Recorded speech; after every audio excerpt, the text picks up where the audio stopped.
Good morning, students. Myself, Dr. Bharat Singh Meena from Government College Kota. आज हम chemical bonding second में ionic solids के अंतर्गत जो डिस्कस करेंगे वो हमारा टॉपिक रहेगा आयनन विभव। और आयनन विभव के आधार पर यौगिकों के व्यवहार को किस प्रकार से हम ज्ञात कर सकते हैं। देन रहेगा मेटालिक बॉन्ड और इसके कुछ सिद्धांत। तो प्रीवियस लेक्चर में मैं आपको एक बार रिमाइंड करा देता हूँ कि हमने ध्रुवण शक्ति एवं आयनों का ध्रुवण इसके बारे में डिटेल से अध्ययन किया था। साथ ही अध्ययन किया था फायंस के नियम और उनका संक्षिप्त विवरण। तो आइए आज के टॉपिक को हम स्टार्ट करते हैं। आयनन विभव। सबसे पहले हम इसकी परिभाषा के बारे में जानते हैं कि आयनन विभव किसे कहते हैं। किसी धनायन के आवेश एवं आकार के अनुपात को आयनिक विभव या आयोनिक पोटेंशियल कहा जाता है। और इसे हम इस प्रकार से भी प्रदर्शित कर सकते हैं। आयनिक विभव धनायन पर आवेश अपॉन धनायन की त्रिज्या। आप देखिए किसी धनायन के लिए फाई का मान जितना अधिक होगा उसमें ध्रुवण शक्ति या हम कहें ध्रुवण क्षमता उतनी ही अधिक होगी और उसके यौगिकों में उतना ही सहसंयोजक गुण अधिक होगा। आप आवर्त सारणी में देखिए, आवर्त सारणी के किसी आवर्त में अगर आप लेफ्ट टू राइट जाएं या कहें बाएं से दाएं ओर जाएं तो उनके धनायनों के आवेश में क्या होती जाएगी? वृद्धि।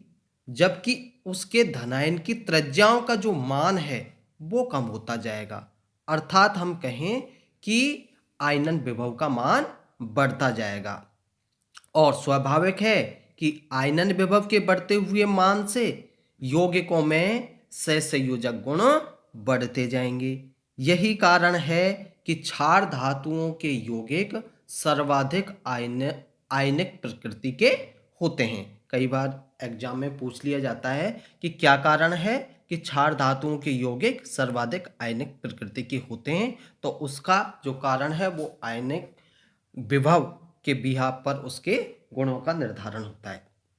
इसके विपरीत अब आप आवर्त सारणी में देखिए, वर्ग में अगर आप ऊपर से नीचे की ओर जाएंगे तो क्या होगा? धनायन के आवेश का मान तो कांस्टेंट रहेगा लेकिन उसकी त्रिज्या का मान बढ़ता जाएगा और त्रिज्या के मान बढ़ने से आयनन विभव का मान कम होता जाएगा और यौगिक के सहसंयोजक गुणों में कमी होती जाएगी।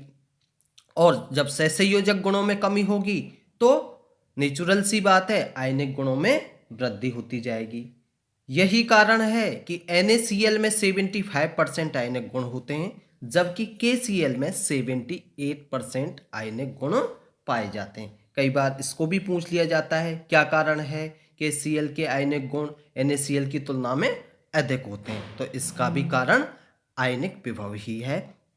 अब हम आयनिक विभव के आधार पर कई यौगिकों के व्यवहार को ज्ञात कर सकते हैं। जैसे देखिए, यदि किसी धातु के आयनन विभव का मान अधिक हो तो उसके ऑक्साइड की प्रकृति अम्लीय होगी क्योंकि जो मेटल और ऑक्साइड के मध्य का बंध है वो अधिक सहसंयोजक प्रकृति का हो जाएगा और वह आसानी से नहीं टूटेगा। इसके विपरीत यदि किसी धनायन के आयनिक विभव का मान कैसा है? कम, तो उसके ऑक्साइड में मेटल ऑक्साइड बंध अधिक आयनिक होगा जिससे जल के साथ आसानी से टूटकर हाइड्रोक्साइड OH- आयन मुक्त कर देगा। इस प्रकार उसकी प्रकृति क्षारीय प्रकृति बढ़ जाएगी। और कार्लेज ने इसके लिए एक आनुभाविक जिसे हम एम्पेरिकल फॉर्मूला कहते हैं दिया और जिसके अनुसार हम उसकी प्रकृति को डिफाइन कर सकते हैं। ये देखिए आप, √5 इज लेस देन 2.2 तो धातु ऑक्साइड एल्केलाइन या क्षारीय प्रकृति का होगा। और यहाँ देखिए √5 बराबर 2.2 से 3.2 है तो जो धातु ऑक्साइड है वो एम्फोटेरिक या उभयधर्मी नेचर का होगा।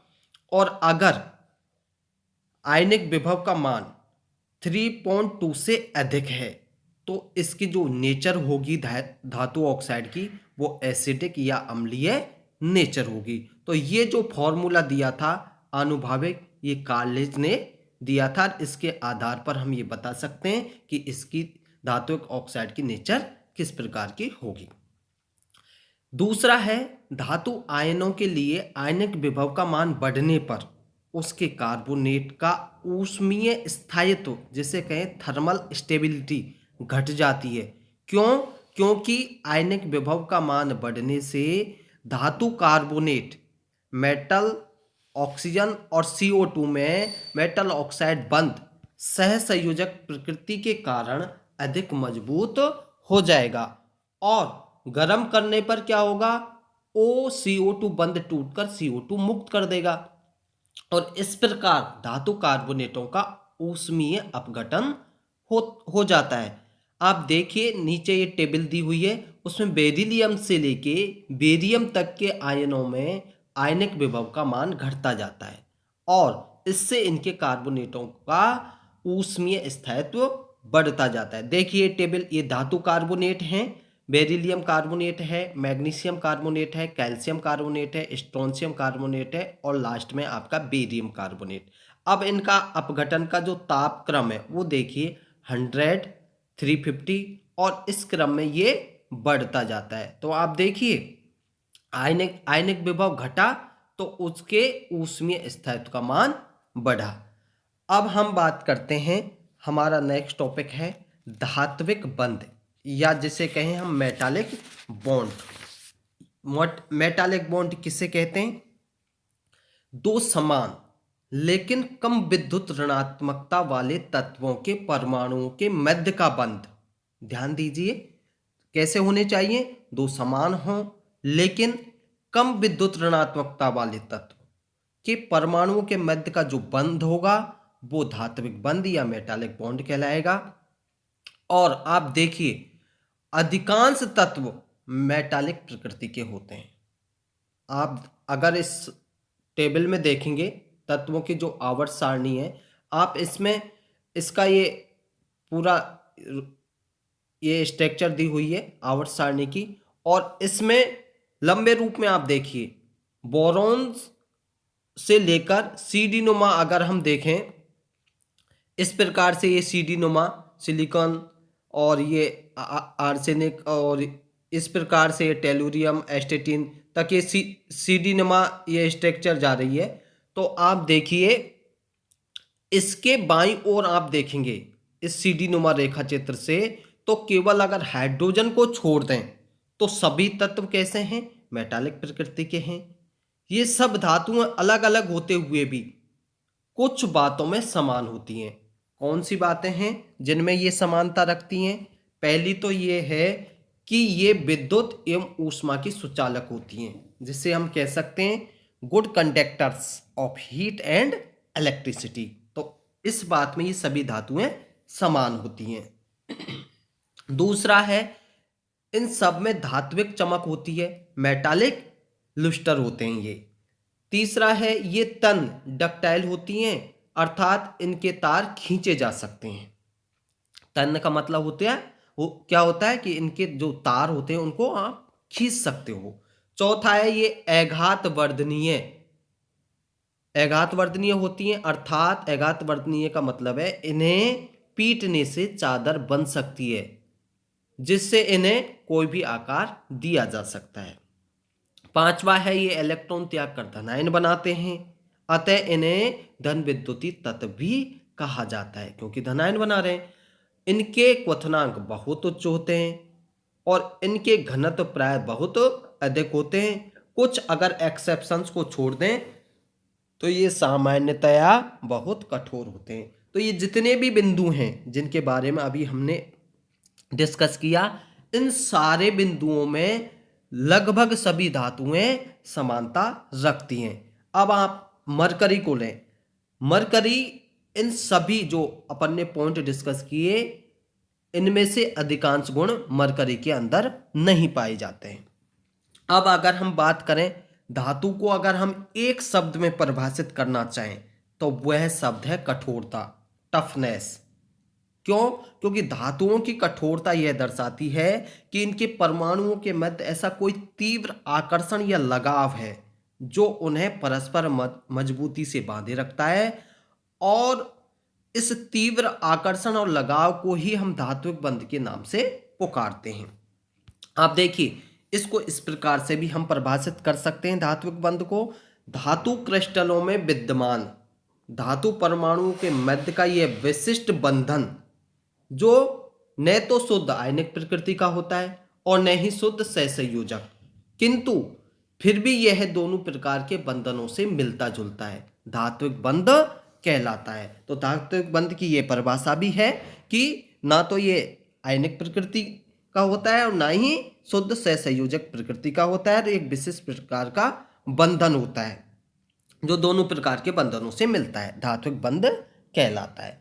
अब हम धात्विक बंध की प्रकृति को सामान्य संयोजकता नियमों के आधार पर नहीं समझा सकते।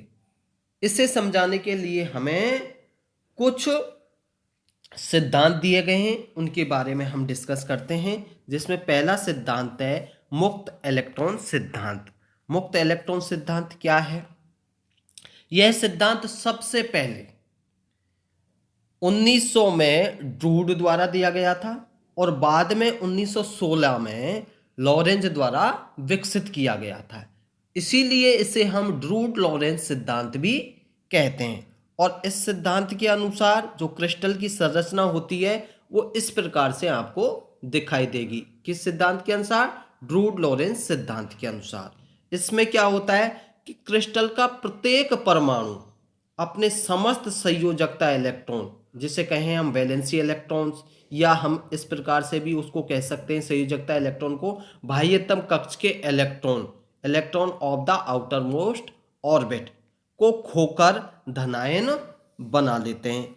और ये धनायन परस्पर एक निश्चित दूरी पर स्थित हो जाते हैं। आप देखिए, इस क्रिस्टल में धनायन एक निश्चित दूरी पर स्थित हो गए हैं। इन परमाणुओं से निकले हुए समस्त इलेक्ट्रॉन इन धनायनों के चारों तरफ एक पूल अथवा गैस की भांति फैल जाते हैं। देखिए आप, पूल जैसे ये इस प्रकार से इस धनायन के चारों तरफ पूल अथवा गैस की भांति फैल गए हैं। इसीलिए इस सिद्धांत को इलेक्ट्रॉन जलाशय अथवा इलेक्ट्रॉन गैस सिद्धांत भी कहा जाता है। आप देखिए, जिस प्रकार एक जलाशय में जल के मुक्त अणु जलाशय के एक सिरे से दूसरे सिरे तक विचरण करने के लिए स्वतंत्र होते हैं, अथवा गैस के अणु गैस के बर्तन में उसके एक सिरे से दूसरे सिरे तक आने जाने के लिए स्वतंत्र होते हैं, उसी प्रकार ये मुक्त इलेक्ट्रॉन धात्विक क्रिस्टल के एक सिरे से दूसरे सिरे तक स्वतंत्रता पूर्वक आ जा सकते हैं। जैसा कि आपने इस डायग्राम के माध्यम से देखा है कि ये मुक्त इलेक्ट्रॉन हैं, ये इस सिरे से इस सिरे तक कहीं भी एक स्थान से दूसरे स्थान तक आ जा सकते हैं। अब इस सिद्धांत के अनुसार हम धात्विक बंध को निम्न प्रकार परिभाषित कर सकते हैं। क्या परिभाषा होगी इसकी? कि धात्विक ठोस धनायनों का वह झुंड है जो गतिशील इलेक्ट्रॉन के द्रव अथवा समुद्र जैसे फ्लूइड और ओशियन ऑफ मोबाइल इलेक्ट्रॉन में व्यवस्थित ढंग से डूबा हुआ है। वह बल जो इन धनायनों को इलेक्ट्रॉन के सागर में बांधे हुए रखता है धात्विक बंध कहलाता है। तो इस सिद्धांत के धात्विक बंध को हम इस सिद्धांत के आधार पर इस प्रकार से परिभाषित कर सकते हैं। अब बात आती है कि इस सिद्धांत के आधार पर धातुओं के कुछ प्रमुख गुणों की जानकारी आसानी से दी जा सकती है या प्रमुख गुणों की आसानी से व्याख्या की जा सकती है। आप देखिए, पहला है धात्विक चमक, जिसे मेटालिक लुस्टर कहते हैं। जब प्रकाश की किरण धात्विक सतह पर पड़ती है तो उसके जो मुक्त इलेक्ट्रॉन हैं वो उत्तेजित होकर कहाँ जाएंगे? उच्च ऊर्जा स्तर पर चले जाएंगे। और जब ये पुनः अपनी सामान्य अवस्था में लौटेंगे तो कुछ ऊर्जा का क्या करेंगे? एमिशन या उत्सर्जन करेंगे। और यह उत्सर्जित ऊर्जा प्रकाश के कौन से क्षेत्र की होती है, दृश्य क्षेत्र या विजिबल क्षेत्र की होती है। अतः प्रकाश की किरण धातु सतह से परावर्तित होती हुई हमें कैसी लगेगी, प्रतीत होगी, दिखाई देगी। फलतः धात्विक सतह एक विशेष प्रकार की चमक लिए होती है, जिसे हम क्या कहते हैं, धात्विक चमक कहते हैं। तो एक तो आप इस सिद्धांत के आधार पर इसकी व्याख्या कर सकते हो धात्विक चमक की। दूसरा है इलेक्ट्रिकल कंडक्टिविटी, जिसे विद्युत चालकता भी कहते हैं। जब किसी धातु को विशेष क्षेत्र में रखा जाता है, विशेष क्षेत्र कौन सा, विद्युत क्षेत्र में रखा जाएगा, तो क्या होगा, इसमें विचरण कर रहे मुक्त इलेक्ट्रॉन किधर जाएंगे, एनोड की तरफ बढ़ते हैं, और इस प्रकार विद्युत का चालन हो जाता है। तो इस गुण की भी इसके आधार पर व्याख्या कर सकते हैं। तीसरा है आपका ऊष्मा की चालकता, थर्मल कंडक्टिविटी। थर्मल कंडक्टिविटी में क्या होता है, जब धातु के एक सिरे को ऊष्मा देकर गर्म किया जाता है, तो उस सिरे पर उपस्थित मुक्त इलेक्ट्रॉन क्या करेंगे, ऊष्मा को ग्रहण कर लेंगे। इससे इनकी गतिज ऊर्जा, ऊष्मा को ग्रहण करते ही इलेक्ट्रॉन की क्या होगा, काइनेटिक एनर्जी बढ़ जाएगी, और काइनेटिक एनर्जी बढ़ने से ये तेजी से गति करते हुए धातु क्रिस्टल के दूसरे सिरे तक पहुंच जाते हैं, और इस प्रकार के ऊष्मा संचरण से धातु के दूसरे सिरे तक ऊष्मा पहुंच जाती है। तो इस गुण की भी आप इस सिद्धांत के आधार पर व्याख्या कर सकते हो। चौथा है इसका गुण आघात वर्धिता व तन्यता। इस सिद्धांत के आधार पर हम धातुओं के आघात वर्धिता व तन्यता के गुणों को भी स्पष्ट कर सकते हैं। धातु धनायनों को संयोजकता इलेक्ट्रॉन के समुद्र में बांधे रखने वाले बंधन बल दिशात्मक तो होते नहीं है, धनायन सब तरफ आकर्षण बल द्वारा बंधे रहते हैं। अतः किसी भी दिशा में यदि इन पर बल लगाया जाए तो ये धनायन की सतह अपने स्थान से किसी तल पर खिसक जाती है। देखिए, जैसे ही बल लगा तो ये धनायन की जो सतह अपने स्थान से खिसक गई, इस प्रकार से खिसकती हुई आपको ये दिखाई दे रही है इस डायग्राम में। और चूंकि मुक्त इलेक्ट्रॉनों का समुद्र सब तरफ फैला हुआ है, अतः नई स्थिति में भी ये धनायन पुनः मुक्त इलेक्ट्रॉनों द्वारा घिरकर धात्विक बंध में पूर्व की भांति आ जाते हैं। यही कारण है कि हथौड़े से पीटकर हम इनकी पतली चद्दरें बना सकते हैं। आघात वर्धिता का जो गुण है वो यही है कि इनको आसानी से पीटकर पतली चद्दरें बनाया जा सकता है, अथवा खींचकर इनके तार बना सकते हैं। खींचने का मतलब तन्यता इनके अंदर पाई जाती है। अब है limitations of free electron theory, जो ये सिद्धांत था मुक्त इलेक्ट्रॉन सिद्धांत, इसकी कुछ लिमिटेशंस हैं। क्या लिमिटेशंस हैं?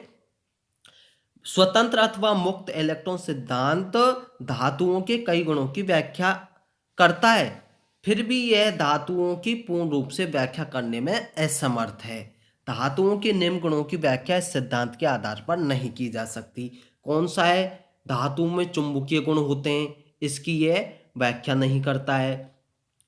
दूसरा है ताप बढ़ाने से कुछ धातुओं की चालकता बढ़ जाती है तो कुछ धातुओं की चालकता कम हो जाती है, इसकी भी ये व्याख्या करने में असमर्थ है। तीसरा है विद्युत के प्रति समस्त धातुओं का व्यवहार समान नहीं होता, जैसे कुछ सुचालक हैं, कुछ अर्धचालक हैं और कुछ विद्युत रोधी व्यवहार प्रदर्शित करती हैं, तो इस गुण की भी यह व्याख्या करने में असमर्थ है। और चौथा बिंदु है विभिन्न धातुओं में धात्विक बंध की सामर्थ्य भिन्न भिन्न होती है, समस्त धातुएं समान रूप से कठोर नहीं होती, इसका भी ये वर्णन नहीं करता। और पांचवा बिंदु है कि धातुओं के गलनांक, गलन ऊष्मा आदि के मानों में भी तुलनात्मक रूप से बहुत परिवर्तन होता है।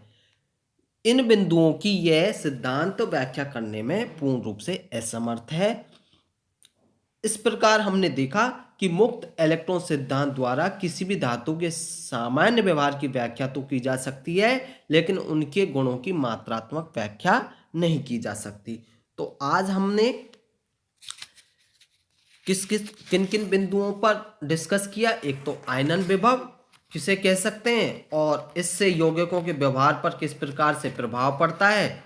और दूसरा था हमारा धात्विक बंध, और उसके बाद हमने मुक्त इलेक्ट्रॉन सिद्धांत के बारे में अध्ययन किया। Thank you.